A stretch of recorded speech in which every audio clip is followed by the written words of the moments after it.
কোন হিন্দুকে বাসা ভাড়া দেওয়া যাবে কিনা, কারণ তারা সেখানে তাদের ধর্মীয় রীতিনীতি পালন করবে।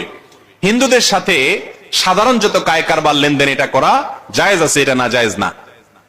তাদের অধীনে কাজ করা জায়েজ আছে, তাদেরকে কর্মী হিসেবে নিয়োগ দেওয়া জায়েজ আছে। তাদের কাছে যদি বাসা ভাড়া দেন গুনাহ হবে না। এখন আপনি বলবেন সে বাসায় তারা থেকে তো গুনার কাজ করবে, তাহলে একই প্রশ্ন আসবে, আপনি তারা যদি চাকরি দেন, নিয়োগ দেন, আপনার পাওয়া টাকা দিয়ে সে তো হারাম কাজ করবে, গুনার কাজ করবে। তো সেটাকেও ইসলাম জায়েজ রেখেছে, কারণ তার টাকা দিয়ে সে যদি অন্যায় কাজ করে, তা সে সুযোগ পায় যদি খারাপ কাজ করে, সেটা আপনার উপরে বর্তাবে না, কারণ আপনি তাকে ডাইরেক্ট সাহায্য করেন নাই। এটাকে প্রত্যক্ষ সহযোগিতা বলে না, পরোক্ষ সহযোগিতা হলে তার দায় মানুষের উপরে বর্তায় না। কথা কি বুঝতে পারছি? হিন্দুদের সাথে এই জাতীয় লেনদেন করা না জায়েজ নয়। তবে যদি এমন হয় যে আসলে কোন মুসলিম আছে, ভালো কোন মানুষ আছে, ইবাদত গুজার নেককার মানুষ আছে, মুত্তাকি মানুষ আছে, তো আমি তো তার সান্নিধ্যে থাকার চেষ্টা করা উচিত আমার। একজন মানুষ শিরকে লিপ্ত আছে, আরেকজন মানুষ ইবাদতে লিপ্ত, তাকওয়া লিপ্ত, অবশ্যই আমি আমার প্রতিবেশী হিসেবে একজন তাকওয়াওয়ালাকে কি করব?